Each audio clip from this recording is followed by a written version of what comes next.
On average, we spend about 72 days of the year on social media. According to an academic journal created by L.D. Rosing, K. Walling, S. Rabb, L.M. Carrier, and N. H. Cheever from the California State University in 2013, titled, "Is Facebook Creating Eye Disorders? The Link Between Clinical Symptoms of Psychiatric Disorders and Technology Use, Attitudes, and Anxiety." The usage of Facebook can create various mood disorders, such as major depression, dyspnea, and bipolar mania, as well as 6 personality disorders, narcissism, the selfie and need to show off every story and update in our lives, antisocial personality, usually linked to playing computer games and getting gratification by looking at other people's photos, obsessive compulsive. On average, people pick up their phones every 6 minutes to check if they have any notifications. Schizoid, not wanting to engage in social outings and face-to-face conversation, but feel as if social media is the only way they can be social. Paranoia, the need to always check Facebook and thinking that people's statuses might be about them when they are mad. And histrionic, needing to be needed by posting selfies and statuses for likes and comments to gain self-worth, as well by trying to get attention and love in negative and provocative ways.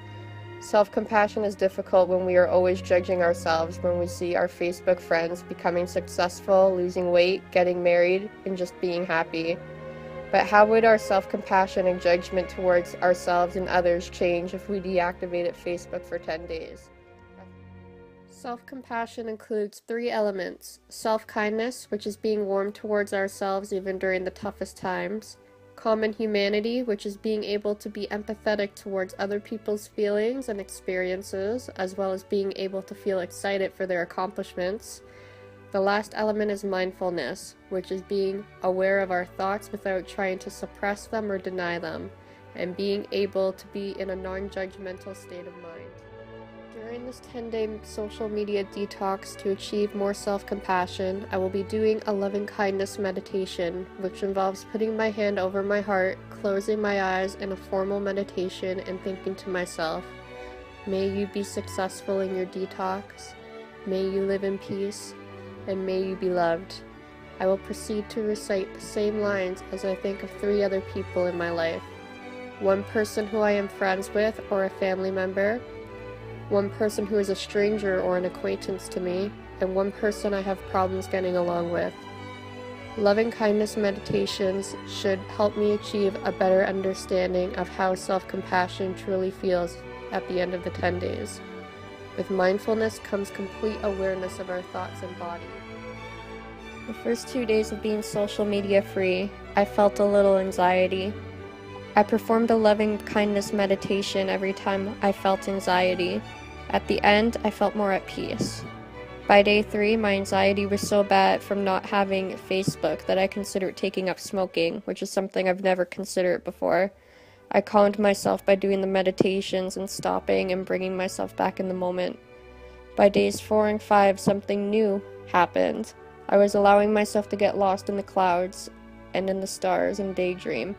My imagination was exploding, and I could look at art and get lost within the meaning of the pictures. It was a breathtaking experience.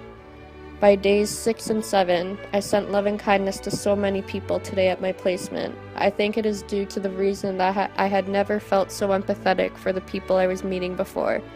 I always knew and believed I felt empathy for people, but it seems that I only knew half of what it meant to feel empathetic.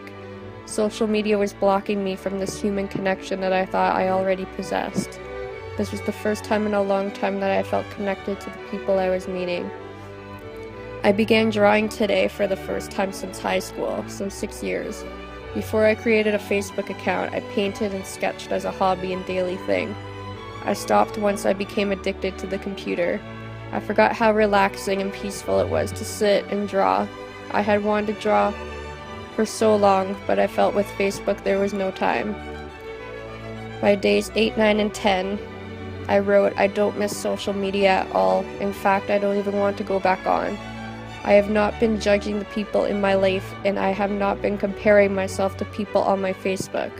I feel so peaceful and happy with where I am and the people I know. I'm thinking that it is better not to know so much about people. On Facebook, I feel like I see too much into a person's life and I start judging them or comparing myself to them.